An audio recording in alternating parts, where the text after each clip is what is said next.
দেশে এইচএমপি ভাইরাসের সংক্রমণ রোধে সীমান্তে সতর্কতা জারির মধ্যেই এক রোগীর মৃত্যুর খবর এলো। বুধবার সন্ধ্যায় মহাখালীতে সংক্রামক ব্যাধি হাসপাতালে মারা যান কিশোরগঞ্জের সানজিদা আক্তার।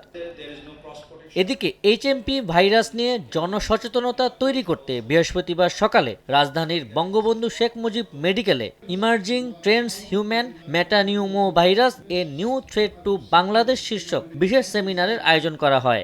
এতে বক্তারা বলেন, এইচএমপি ভাইরাসে আতঙ্কিত হওয়ার কিছু নেই। করোনার মতো এই ভাইরাস ভ্যারিয়েন্ট পরিবর্তন না করায় মহামারীর আকার ধারণ করার সম্ভাবনাও নেই।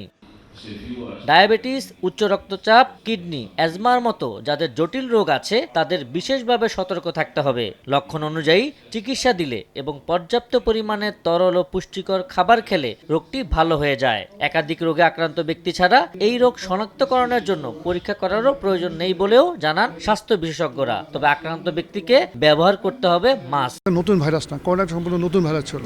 নাম্বার 2, ভাইরাসগুলো কিন্তু ক্রমাগত তার চেহারা চেঞ্জ করে করোনা ভাইরাস। এই ভাইরাসটা স্টেবল, এত ফ্রিকোয়েন্ট চেঞ্জ হচ্ছে না।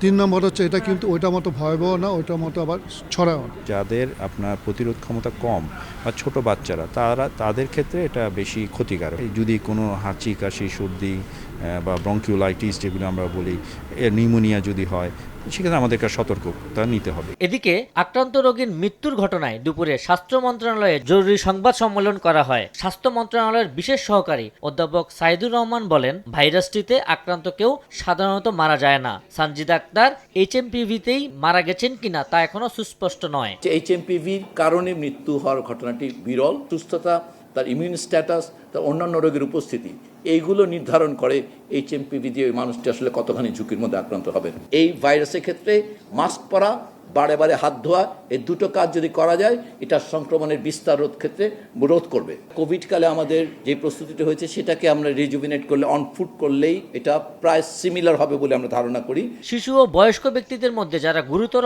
অসুস্থ অবস্থায় আছেন তাদের ইনফ্লুয়েঞ্জার টিকা নেওয়ার পরামর্শ দেন বিশেষজ্ঞরা। শিশু এবং বয়স্কদের জন্য বাড়তি ঝুঁকি আছে। আবু সাইদ নিশান, সময় সংবাদ, ঢাকা।